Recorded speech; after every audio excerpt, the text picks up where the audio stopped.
Assalamualaikum warahmatullahi wabarakatuh. Alhamdulillahi rabbil alamin wal aqibatu lil muttaqin wala udwana illa 'alal zalimin. Asyhadu an la ilaha illallah wahdahu la syarika lah waliyus salihin wa khaliqul khalqi ajma'in wa raziquhum wa ma min dabbatin fil ardi illa 'alallahi rizquha wa ya'lamu mustaqarraha wa mustawda'aha kullun fi kitabim mubin.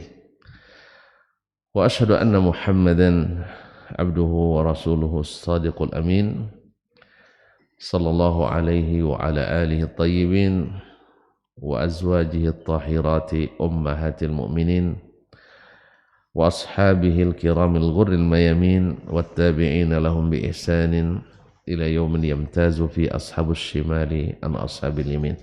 Amma ba'du, fattaqullaha ya muslimuna haqqat taqwa wa raqibuhu fis sirri wan najwa fa innahu qad faza man ittaqa. Faqala rabbukum azza wa jalla min qailin alima ya ayyuhalladzina amanu ittaqullaha haqqa tuqatih wa la tamutunna illa wa antum muslimun. Bapak dan ibu-ibu, saudara-saudara dan saudari, ma'asyarul hadirin wal hadirat wal mustami'in wal mustami'at wal musyahidin wal musyahidat, jemaah salat subuh di Masjid Zaid bin Thabit radhiyallahu anhu Pekanbaru, ataupun yang mendengarkan melalui 91,1 FM atau yang menyaksikan melalui KMTV dan media-media lain yang mengikuti dimanapun berada. Yang besar tak sebut gelar, yang tak bergelar tak sebut pula nama. Alim ulama, cerdik pandai, tokoh adat, tokoh masyarakat, hadirin wal hadirat wal mustami'in wal mustami'at wal musyahidin wal musyahidah, yang saya muliakan, yang saya hormati, yang saya cintai. Alhamdulillah, subuh ini Allah izinkan kita kembali mengukir amal ibadah kita dengan ikut sholat subuh berjamaah. Harapan kita kepada Allah mudah-mudahan diterima dan dikabulkan segala harap, pinta dan doa. Oleh itu mari kita bersyukur kepadanya atas nikmat yang diberi. Mudah-mudahan sentiasa bersama kita sampai akhir hayat kita nanti. Salawat dan salam kepada Nabi, para ahli baitnya, anak-anak, istri, serta keturunannya, para sahabat yang setia berjuang dengannya, para tabi'in yang mengikuti, dan seluruh kaum muslimin dan muslimat yang setia di atas ajaran dan sunnahnya. Mudah-mudahan termasuk kita di antaranya. Amin. Ma'asyarul kiram, kita juga sudah berdoa kepada Allah untuk orang-orang tua kita, ayah, mak kita, datuk, nenek, paman, bibi, para guru kita yang telah mengajar kita, mulai dari yang terendah sampai yang tertinggi, para alim ulama dan para pemimpin kita yang hidup. Mudah-mudahan Allah berikan taufik dan hidayah, dibimbing untuk senantiasa istiqamah.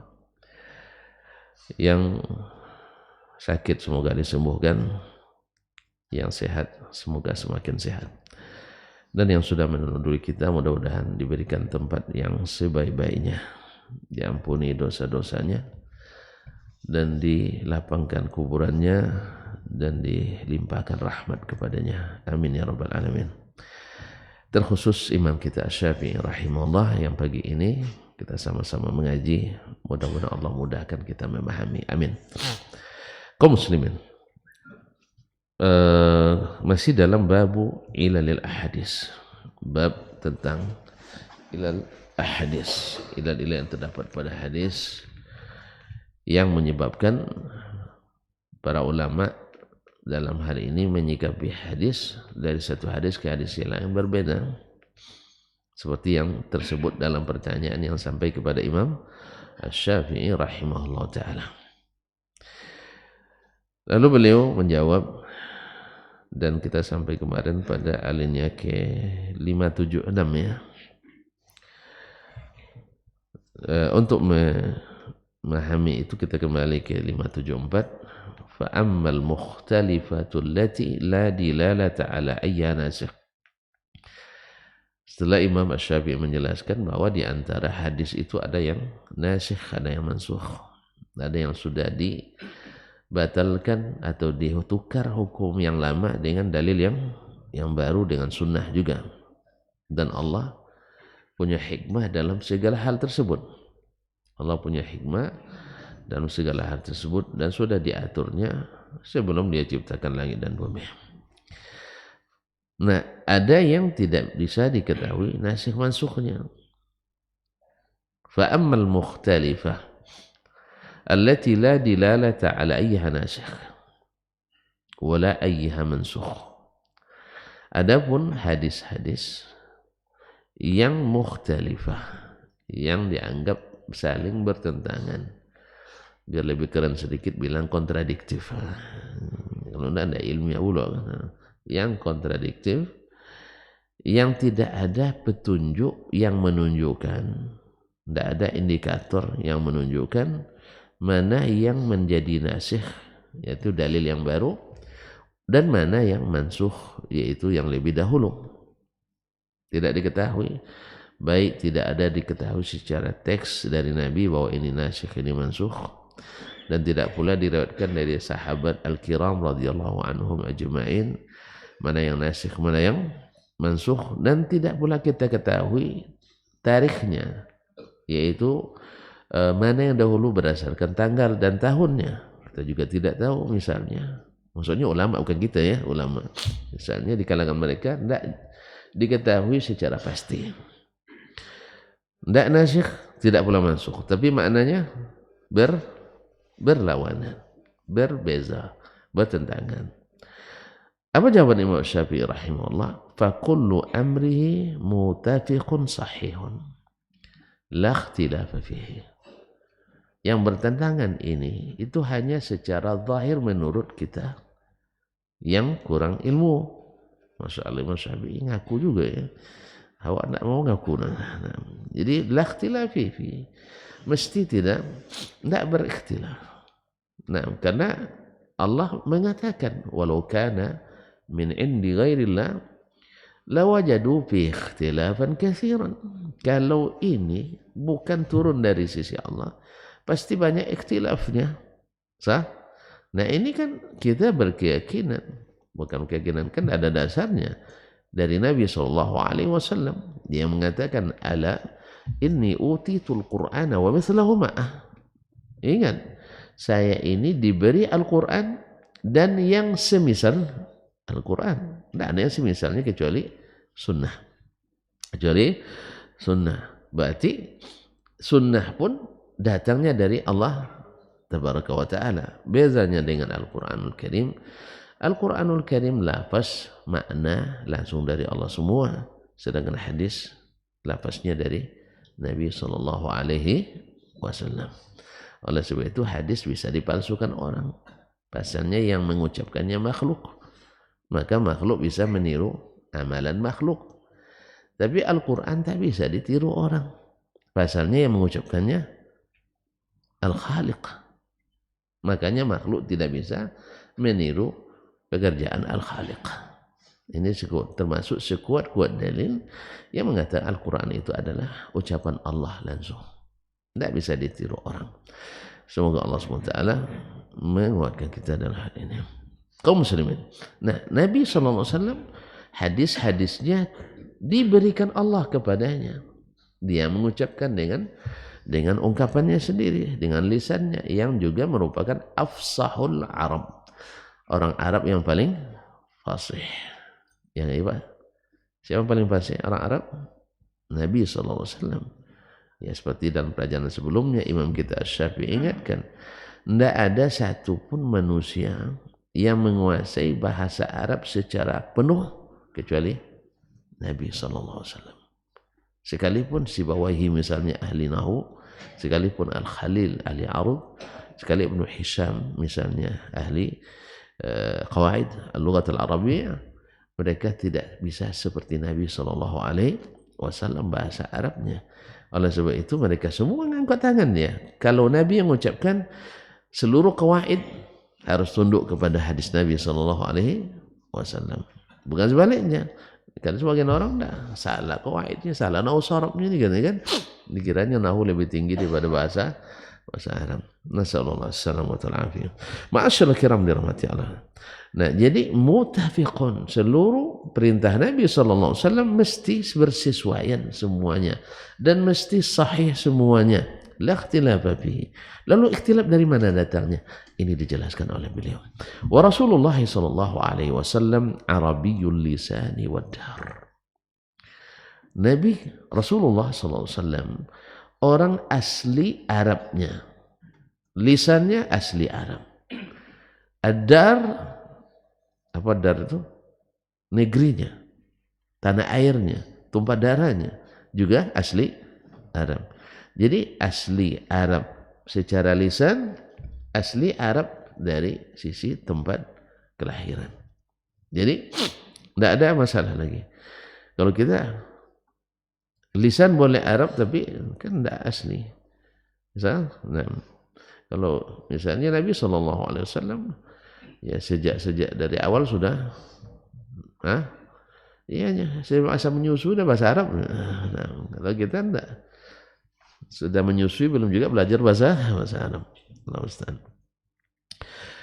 Faqad yaqulu al-qawla 'amman yuridu bihi al-khas, yuridu bihi al-'am. Ada kalanya Nabi berbicara bahasa umum tapi yang dia maksudkan adalah bahasa khus umum juga. Nah, maknanya juga berlaku umum. Wa 'amman yuridu bil khas. Dan ada kalanya dia bicara umum tapi yang dimaksud adalah makna khusus orang-orang tertentu. Ini sudah dipelajari sebelumnya kan? Nah, kama wasaftu laka bi kitabillah wa sunani Rasulillah sallallahu alaihi wasallam qabla hadha. Seperti yang sudah aku jelaskan kepadamu dalam kitabullah dan juga dalam sunnah Rasulullah sebelum ini. Kan sudah di bab pertama sudah dijelaskan oleh Imam Syafi'i, ada kalanya dia mengucapkan kalimat umum dimaknai khusus dan ada makna umum dimaknai umum juga. Balik lagi sana. Tidak usah kan? Wa yus'alu 'anil syai'. Kemudian beliau juga ditanya tentang sesuatu. Fayujibu 'ala qadril mas'alah. Jawabannya sesuai dengan kadar soal yang diajukan. Ini sudah kita bahas juga kemarin. Betapa banyak jawaban bisa berbeda. Jadi kalau hari ini bisa, berarti di zaman Nabi juga bisa sesuai dengan masalah yang ditanyakan. Nah, ya kadang ada orang menanya waktu itu di syekh yang sama tentang masalah ini. Yang bertanya lain, tentu ungkapannya lain. Dia dalam menggambarkan masalah itu berbeda dengan yang lain. Tentu syekh menjawab karena kaidah mengatakan al-hukmu 'ala syai'i far'un an tasawwurihi. Menghukum sesuatu tentu berdasarkan apa gambaran yang diterima. Kalau gambarannya dari orang yang lengkap penggambarannya, tentu hukumnya akan datang lengkap. Tapi orang yang karena sebagian penanya itu menggiring pula kan. Ini dia ustaz katanya kan. Digiringnya ustaz untuk menjawab. Akhirnya dari syekh yang sama dalam waktu sepekan bisa berubah fatwa. Apa sebab? Yang pertama menggiring ke sini, yang ini menggiring ke sini. Jelas? Makanya kalau bertanya jangan menggiring. Tapi gimana kalau enggak? Kalau sudah berkaitan dengan menyikapi suatu masalah pasti ada penggiringan. Syekh, kalau orang nak nanya tentang pengajian di Zaid bin Sabit misalnya, lu tanya kepada syekh yang tidak pernah datang ke sini. Misalnya tanah syekh kami di Arab Saudi kan. Kalau saya yang bertanya pasti pasti giring. Ya supaya syekh merekomendasi pengajian ini. Dan supaya pengajian lain jangan direkom, bisa aja, kecuali kita betul-betul jujur, ya jujur. Dan banyak yang kadang-kadang hanya ingin jawaban yang diinginkan, bukan jawaban yang seharusnya. Ada juga yang gitu, nah, apa yang kalian kaji? Ini kita ada salah. Siapa yang ngaji? Desmond. Ya. Mana tamatnya? Dina misalnya. Pandai bahasa Arabnya. Menurut orang yang tidak pandai Ustaz. Ya, tapi menurut orang yang pandai, belum pandai katanya kan. Nah, Allah musta'an. Mana penilaian mana yang didahulukan? Menurut yang tidak pandai bahasa Arab, dia paling pandai bahasa Arab. Allah musta'an. Kaum muslimin dan muslimat, akhirnya bisa fatwa berubah gara-gara tasawur tadi. Nah, orang bertanya ke Nabi kadang menjawab sesuai dengan kadar masalah, keadaan orang yang bertanya. Orang yang bertanya kepadanya orang yang kaya, banyak duitnya. Ditanya tentang apa? Amalan yang paling afdal. Apa amalan paling afdal? Tentu masuk di antaranya suka memberi makan, sedekah. Nah. Tapi orang miskin bertanya, apa amalan yang afdal? Sabar. Sabar atas musibah yang menimpa. Jadi sesuaikan akan. Jadi bukan afdal secara mutlak, enggak. Afdal menurut yang bertanya. Kalau tanya lagi yang penuntut ilmu, ya kan, apa amalan afdal? Penuntut ilmu. Ya, tapi ketika ditanya segalanya baru dia jawab al-imanu billah. Amalan yang paling afdal adalah iman pada Allah Subhanahu wa taala ila akhirnya. Jadi subhanallah, wa yas'aluna syai'a yujibu ala qadril mas'alah. Ditanya tentang hukum sesuatu, dia jawab sekadar pertanyaan, sesuai dengan pertanyaan. Wa yuaddi anhul mukhbiru anhul khabara mutaqassah. Dan yang menerima kabar ini, berita ini pun kadang-kadang lengkap diriwayatkan, kadang-kadang juga sesuai dengan yang dibutuhkan. Misalnya dalam satu hadis misalnya dia menyebutkan beberapa hukum.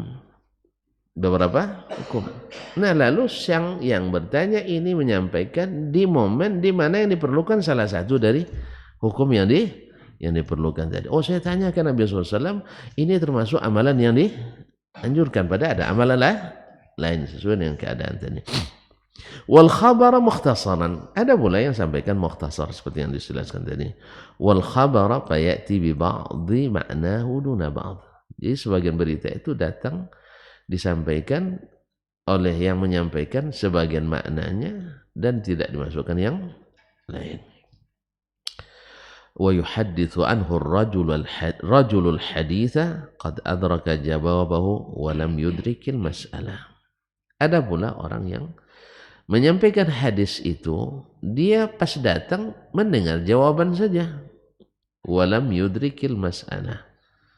Dia tidak ikut mendengarkan pertanyaan. Wa yadullahu ala haqiqatil jawab. Yang pertanyaan itu menunjukkan kepadanya hakikat jawaban itu.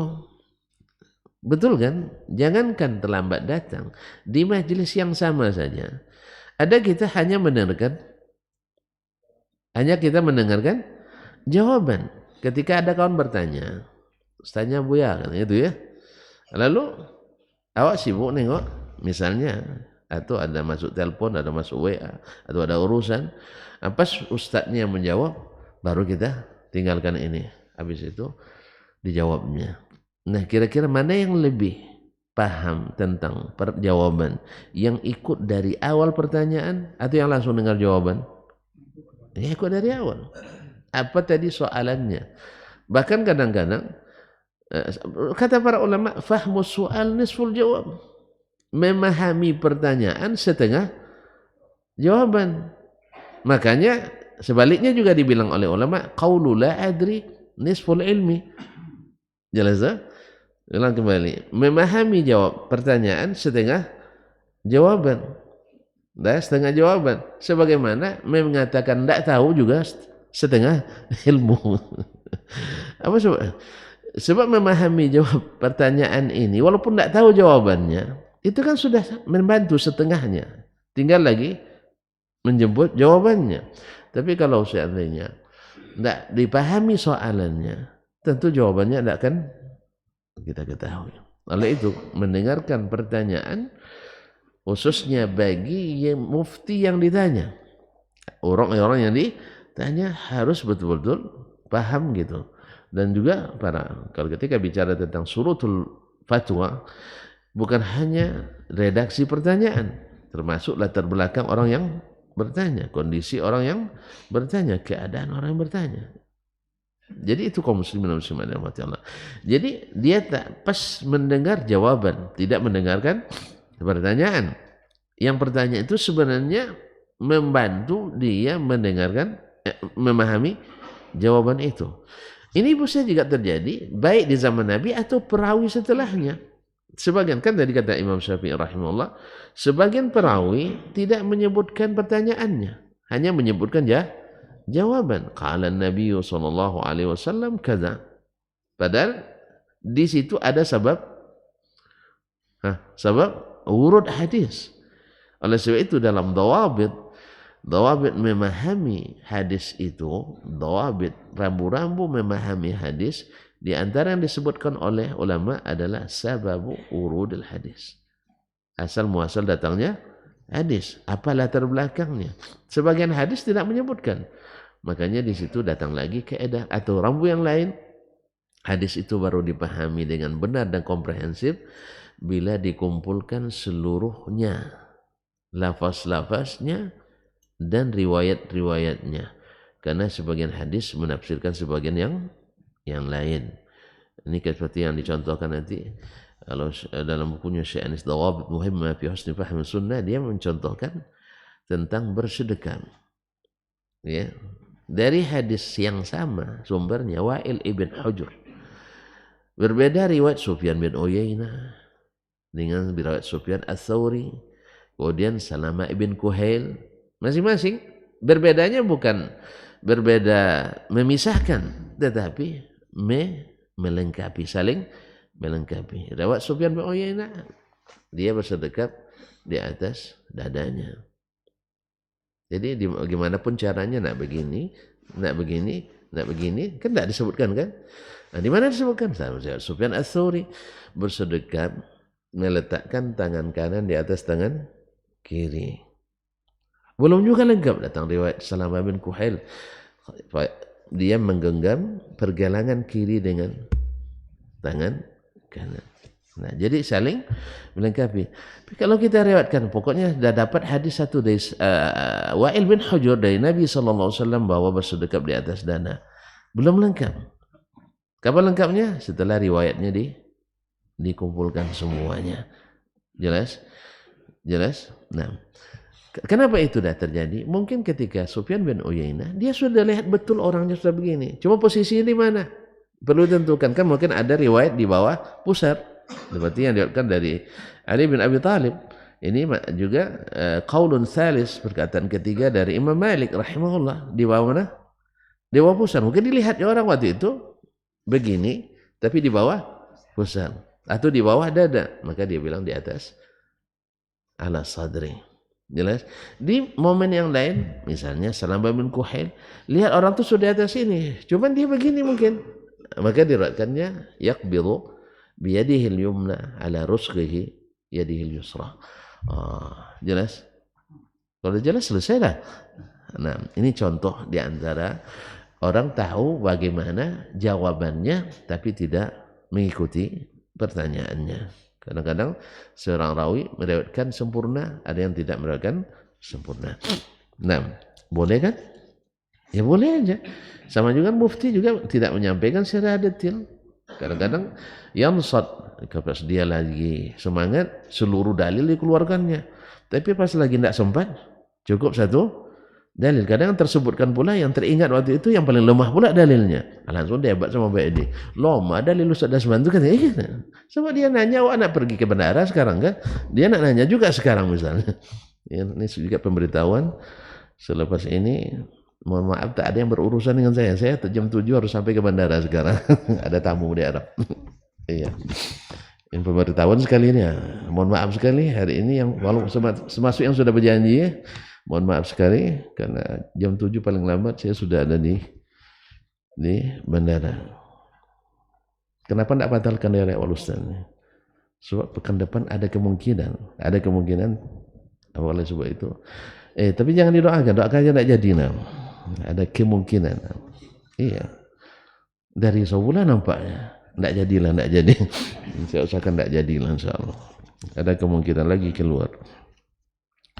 Taib, bima'rifi sabab allazi yakhruju alaihi al-jawab. Padahal di pertanyaan tadi menunjukkan sebab datangnya jawaban itu. Makanya memahami soal, memahami pertanyaan sudah membantu kita untuk memahami jawaban. Ini di antara sebab kenapa terjadi ikhtilaf antara sebagian hadis. Taib, beliau melanjutkan rahimahullah taala, wa yasunnu fi syai'i sunnatan. Lalu Nabi SAW juga menetapkan sunnah dalam suatu hal atau suatu perkara. Wa fima yukhalifuhu ukhra. Di kala yang lain dia sunnahkan pula yang berbeda dengan itu. Orang mengira bertentangan. Fala yukhallisu ba'du as-sami'ina baina ikhtilafil halaini allataini sanna fihima. Tidak ada sebagian yang mendengar tidak sampai kepada tidak bisa membedakan antara ikhtilaf ini, tidak bisa sampai kepada solusi dari perbedaan ini. Di sini ini sunnah, di sini sunnah yang berlawanan dengannya. Misalnya kan Nabi SAW melarang minum berdiri. Sah? Sebagaimana beliau juga melarang buang air hajat berdiri. Tapi ada diriwayatkan di suatu riwayat beliau minum sambil berdiri. Juga ada riwayat beliau buang air kecil berdiri. Nah, sebagian orang tidak tahu mulabasat, tidak tahu sebab musababnya apa. Yang dia tengok hanya zahir nas. Ini Nabi melarang buang hajat berdiri, dia sendiri. Nah itu ya. Kalau orang-orang tidak beriman pasti keluar. Rasul apa pula ini? Kan itu nauzubillah. Jelas orang tidak beriman. Sama juga dengan orang yang tidak beriman pada ustaz kan? Ustaz apa pula ini? Kan itu. Nah, sudahnya dilarang tiba-tiba dia lakukan. Jelas Pak? Nah, memang menyalah itu sangat mudah Pak. Memperbaiki yang payah. Nah, menyalah itu sangat mudah. Jadi kita tidak orang ini tidak bisa sampai pada penjelasan kenapa hal ini terjadi. Nah, kata Imam Asy-Syafi'i sebagian mana dia tidak menyebut semuanya. Ba'dus sami'in baina ikhtilafil halain allataini sanna fihima. Tidak bisa dia menyelesaikan masalah ini. Wa yasunnu sunnatan fi nassin ma'nahu. Kemudian beliau juga menetapkan suatu sunnah dalam sebuah teks ya semakna dengannya, fayahfadhuha hafiz, lalu dihafal oleh yang menghafal, menghafalkan sunnah itu. Wa yasunnu fi ma'nan yukhalifu fi ma'nan wa yujami'u fi ma'na. Kemudian beliau mensunnahkan pula dalam suatu makna, yakni suatu hukum, suatu perkara, sebagian dari makna yang terkandung di dalam sunnah tersebut bertentangan dengan sebagian makna dalam sunnah yang lain. Bukan secara keseluruhan. Sunnatan ghairaha. Suatu sunnah yang selainnya. Likhtilafil halaini. Karena perbedaan dua keadaan. Fayahfadhu ghairuhu tilkas sunnah. Yang lain menghafal sunnah yang berlawanan tadi. Fa idza adda kullun ma hafidha, apabila masing-masing menyampaikan apa yang dia hafalkan. Ini menghafalkan hadis ini hafalkan hadis yang berlawanan. Ra'ahu ba'dus sami'ina ikhtilafan. Sebagian yang mendengarkan menganggap itu ikhtilaf. Walaysa minhu syai'un mukhtalif. Lalu Imam Syafi'i memutuskan tidak satu pun yang datang dari Nabi itu mukhtalif. Ya mukhtalif. Jadi kalau Imam Ibnu Khuzaimah rahimahullah ta'ala mengatakan dalam As-Sahih, itu nih bihaditsaini mukhtalifaini, bawa ke sini hadis yang mukhtalif, ajma' bainahuma. Saya akan bisa mengumpulkan keduanya. Artinya tidak ada ikhtilaf. Tidak ada ikhtilaf. Kenapa ada ikhtilaf? Dari orang yang mendengar atau sebagian yang mendengarkan. Tapi bagi yang lain tidak mukhtalif. Seperti yang juga sering diucapkan oleh Syafi'i, bayyinatun inda ahli ilmi biha, orang yang berilmu tentangnya, jadi jelas sekali seterangnya mentari di siang bolong. Tapi bagi yang kurang daripada itu, dianggapnya mukhtalifatun mutabayinah, berbeda dan bertentangan. Nah, pada kata beliau, walaysa minhu syai'un mukhtalif, tak satu pun daripadanya yang mukhtalif. Wa yusunnu bilafdhin makhrajuhu amun jumlatan bitahrimi syai'in aw tahlilihi. Kemudian beliau juga menyunahkan dalam satu lafaz yang makhrajnya makhraj umum. Ya, kalau dipahami dari zahirnya bermakna umum, bitahrimi syai'in, mengharamkan sesuatu, atau bitahlilihi, atau menghalalkan sesuatu. Wa yasunnu fi ghairi khilafal jumlah. Padahal di hadis yang lain dia menyebutkan berbeda dengan yang dipahami tadi. Berbeda dengan yang dipahami. Fa yustadallu ala annahu lam yurid bima harrama ma ahl. Dari situ diambil dalil bahwa Nabi SAW dengan itu tak bermaksud mengharamkan yang dia halalkan. Wala bima ahalla ma haram, dan tidak pula menghalalkan apa yang diharamkan. Walikulli hadha nadhirun fima katabna min jumali ahkamillah. Setiap yang saya sebutkan dari perincian tadi ada nadhirnya, ada padanannya, ada dalilnya, fima katabna min jumali ahkamillah, dalam apa yang sudah kami tuliskan di antara hukum-hukum Allah yang disebutkan secara garis besar. Wa yasunnu sunnah thumma yansakhaha bi sunnatihi. Kemudian Nabi SAW menyunahkan suatu sunnah, kemudian dinasahnya dengan sunnahnya yang lain. Walam yada ayyubayyina kullama nasakha min sunnatihi bi sunnatihi. Nabi tidak meninggalkan untuk menjelaskan setiap yang dia nasakh dari sunnahnya dengan sunnahnya. Artinya mesti ada sunnah yang menjelaskan bahwa, maksudnya mesti ada sunnah yang menasakh, ada sunnah yang dinasakh. Tidak boleh diklaim ada nasakh tapi tidak ada yang menasakh, seperti yang dipelajari dalam an-nasikh wal mansukh kemarin. Jelas ya? Sebagaimana tidak boleh dinasakh sunnah dengan ayat. Sebab kalau dibolehkan, orang bisa saja mempertentangkan umumnya ayat dengan hadis khusus sehingga dianggap dinasakh dengan ayat tadi. Oleh sebab itu sunnah mesti dengan sunnah, Al-Quran mesti dengan Al-Quran. Walakin rubbama dhahaba ala alladhi sami'a min Rasulillah sallallahu alaihi wasallam ba'du ilmin nasikh atau ilmin mansukh. Nabi pasti jelaskan itu. Cuman sebagian tidak mengetahuinya. Sebagian tidak mengetahuinya, luput dari sebagian. Oleh sebab itu dijelaskan oleh yang lain. Fahafidha ahaduhuma duna alladhi sami'a min Rasulillah al-akhar. Lalu dia hafalkan salah satu daripada keduanya, yaitu hadis yang mansukh saja atau hadis yang nasikh saja, tanpa menghafalkan yang lain yang dia dengar dari Rasulullah SAW. Walaysa yadhhabu dhalika ala ammatihim.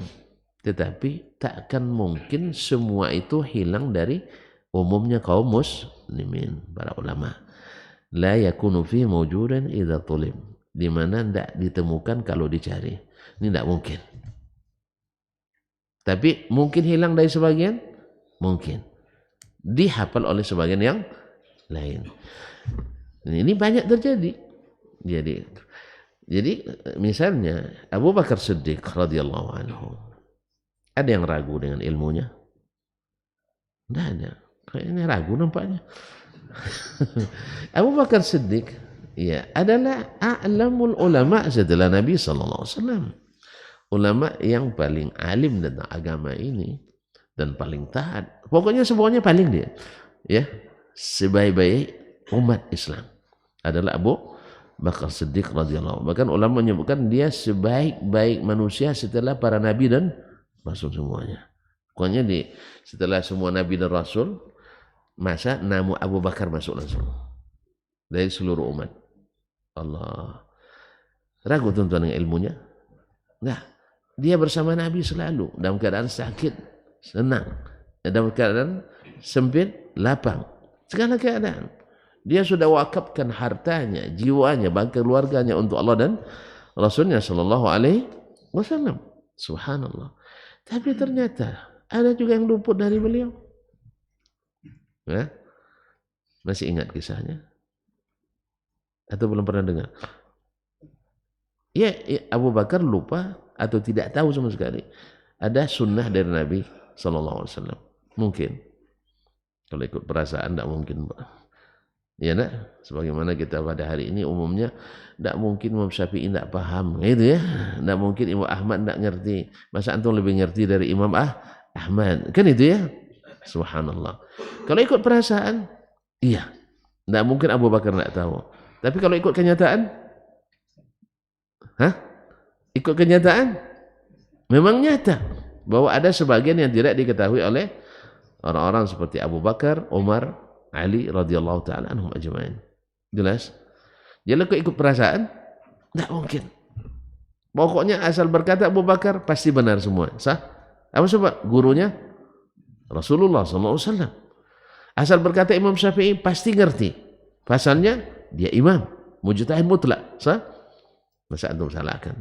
Nah, kan itu masalahnya sekarang. Padahal Imam Syafi'i tidak suka yang seperti itu.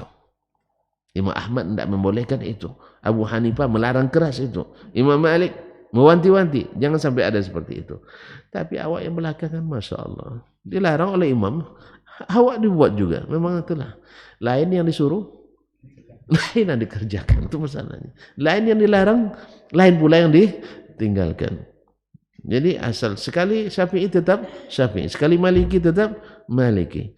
Inilah muqallidah. Akhirnya kita dipasung oleh taklid buta. Padahal imam sendiri melarang itu. Ma'asyarul kiram. Jadi sebagian ada yang menghafal, sebagian lain tidak. Perlu juga contoh, Pak. Misalnya masalah warisan. Kemarin kita kan baca ayat waris kan. Ada yang masih hafal? Kayaknya yang masih lupa lebih banyak ya. Nah, taib. Ada dalamnya disebut nenek dapat warisan. Lupa ingat. lupa ingat. Tidak ada nenek di situ dapat warisan. Suatu hari datang di masa Imam Imam ya Abu Bakar Siddiq radhiyallahu anhu jadi khalifah. Datang nenek nangis minta warisan. Minta waris, cucu meninggal. Abu Bakar bilang, saya tidak temukan dalam kitabullah. Saya tidak temukan dalam Al-Quranul Karim bahwa nenek dapat warisan. Abu Bakar benar, tidak ada dalam Al-Quran nenek dapat warisan. Wala sami'tu Rasulullah sallallahu alaihi wasallam qala dzalik. Saya tak pernah pula mendengar Rasulullah mengatakan itu. Jelas? Jadi dalam Al-Quran dia tidak temukan, dalam hadis juga tidak. Berarti luput ilmunya di sini. Luput, Bapak perasaan, itulah, tidak mungkin lah Ustaz, gitu kan? Jadi kasihan. Lalu Abu Bakar tidak seperti kita, tidak ikut perasaan dia. Saya ini teman dekat Nabi, masa tidak tahu semuanya, kan itu? Hanya dia umumkan ke masyarakat, sahabat. Siapa di antara kalian yang mengetahui ada hukum ini dari Nabi Sallallahu Alaihi Wasallam? Ya, supaya nanti saya putuskan ini ijtihad saya, ilmu saya sebatas tidak tahu, kan itu kan? Itu baru setengah ilmu kan? Nah, mengaku tidak tahu itu setengah ilmu. Sekarang ada enggak kalian yang mengetahui sempurna dalam masalah ini? Lalu berdiri Al-Mughirah ibn Syu'bah Al-Thaqafi. Al-Mughirah ibn Syu'bah Al-Thaqafi radhiyallahu anhu. Dia bilang, qala inni syahidtu Rasulullah sallallahu alaihi wasallam yu'tiha sudus. Saya lihat langsung Rasulullah SAW memberikan dia 1/6. 1/6. Kapan? Nah, nanti Bapak belajar faraid lagi, jangan sekarang. Yang penting ada enggak bagiannya? Ada. Kapan dapatnya? Nanti kita belajar faraid ya. Yang sekarang lagi nanti panjang cerita. Nah. Kan ada hijab aja, hijab hirman, ada hijab nuksan. Nanti intinya ternyata ada sunnah dari Nabi SAW luput dari Abu Bakar Siddiq radhiyallahu anhu. Maka benarlah Imam kita Asy-Syafi'i rahimahullah ketika menyatakan dalam kitabnya yang barakah ini dalam banyak tempat seperti yang sudah kita lalui sebelumnya, la a'lamu ahadan min ahli ilmi bis sunan yuhitu bi jami'is sunan. Tak saya temukan satu pun ulama yang ahli sunnah menguasai seluruh sunnah. Jelas? Ini baru ketemu Ustaz Dasman, dia bilang sunnah sudah kami, semua lain kami tidak sunnah. Auzubillah. Jelas ya? Baru ketemu Ustaz Dasman, baru belajar 15 tahun, mungkin sampai ngantuk-ngantuk juga dulu. Siapa tahu, tentu kan tidak nengok kan. Nah, dia bilang kalau tidak ngaji sama Dasman tidak sunnah. Innalillahi wa inna ilaihi raji'un. Ini klaim na'udzubillah. Jelas? Bahkan seperti kata ulama juga seperti Imam Syafi'i, bahkan kelompok pun tidak menguasai seluruh sunnah. Mazhab tidak ada yang semuanya 100% benar. Ada? Kalau ada saya pindah mazhab. Sekarang masih Syafi'i saya. Nah, kalau ada mazhab yang sempurna, tidak ada salah satupun secara kolektif, tidak ada khilaf dengan mazhab lain, saya pindah. Ada? Mana ada di sini mazhab Dasmani misalnya kan? Tidak ada. Jadi tidak ada Maliki, ada kesalahan baik secara personal ulamanya maupun secara kolektif. Kecuali seluruh mazhab ijma'. Seperti kan ada kan seluruh mazhab sepakat, ini namanya ijma'. Tapi satu mazhab semuanya benar, ijtihad ulamanya tidak ada. Apalagi personal, apalagi kelompok ngaji. Jelas? Oleh itu benarlah Imam Syafi'i rahimahullah sebagian menghafal, sebagian tidak. Tapi kalau dicari dapat. Jelas? Ini kan tidak semua, ini kan tidak tiap hari diamalkan ini. Masa tiap hari ada nenek yang nangis minta warisan? Kan tidak ada. Iya kan? Mungkin tuan-tuan selama hidup tidak menemukannya, sah? Makanya, loh kok bisa tidak dihafal sama Abu Bakar? Iya memang. Kecuali masalah sholat yang tiap sehari 5 kali ini tidak mungkin rata-rata kita mesti tahu gitu. Tapi kalau seandainya masalah nenek dapat warisan 1/6, sampai sekarang antum kan belum ketemu kan? Karena warisan tidak pernah dibagi, itu masalahnya. Belum pernah kita temukan. Jelas? Jadi wajar saja Abu Bakar tidak tahu. Nah, belum dia. Padahal Abu Bakar setiap hari bersama Nabi SAW. Iya tiap hari, tapi ada kalanya dia berhalangan kan? Kan ada sakit barangkali, ada sibuk, atau anak dan keluarga sakit. Disebut setiap hari bersama Nabi di saat normal tentunya. Jelas? Atau misalnya satu peperangan, dia Nabi ikut, dia atau Nabi ikut satu tempat, dia tidak bisa ikut misalnya, Allahumma musta'an. Jadi kaum muslimin dan muslimat dirahmati Allah, ternyata ada Al-Mughirah ibn Syu'bah. Lalu Abu Bakar, karena ini kan masalah berat ini, saya minta ada yang bisa menyaksikan yang lain. Dia bukan saya curiga sama aku, tidak. Ini masalah berat, fatwa. Saya minta ada sahabat yang lain yang mengetahui ini. Lalu datang Muhammad ibn Maslamah, banyak kami yang tahu tuh katanya, termasuk saya katanya, termasuk saya hadir waktu itu. Alhamdulillah Abu Bakar akhirnya memberi nenek ini 1/6 dari warisan. Kapan dia dapat? Ini pelajar faraid kita. Tunggu, coming soon insyaallah. Entah kapan, wallahu alam. Ya ini kan masih belum selesai, Pak. Kan target kita kan 50 kali sampai tamat kan? Iya, ini baru sekali aja belum lagi. Nah, ini habis pula waktu. Terpaksa saya undur diri dulu. Ya, sampai jumpa kembali insyaallah, mudah-mudahan pekan depan tidak ada halangan. Dan sekali lagi saya mohon maaf kepada yang lain-lainnya, mungkin sudah terlanjur nak bertemu selepas kajian, tolong disimpan dulu niatnya, karena ada syekh yang datang dari Arab Saudi, dari Madinah, yang harus saya sambut sekarang sekitar jam 7 lah insyaallah. Iya, bukan nyambut aja, menemani sampai petang hari. Sehingga subhanallah, kegiatan saya batalkan semuanya kecuali Zaid bin Sabit, karena dia selalu di hati, itu masalahnya. Yang lain semuanya saya batalkan, termasuk sampai malam. Zaid bin Sabit entah gimana ya, susah untuk meninggalkannya. Hah? Itulah Pak, entah apa yang ingin baca orang di sini nih. Allah musta'an.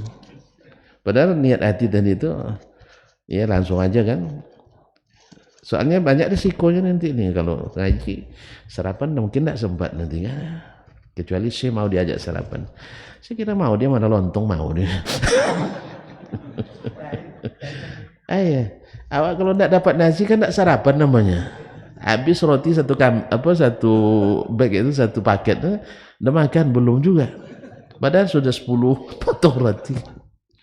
Saya sebaliknya, kalau dikasih lontong sepiring belum sarah. Allah musta'an. Jadi mohon maaf sekali ya. Yang terpaksa saya umumkan karena waktu, sebab kalau saya sambut satu nanti datang dua, akhirnya saya lalai. Saya kalau sudah buka kunci cakap, aneh, habis pula 5 menit nyerang. Subhanallah. Mohon maaf dan sekali lagi subhanakallah bihamdik asyhadu an la ilaha illa anta astaghfiruka wa atubu ilaik. Wassalamualaikum warahmatullahi wabarakatuh.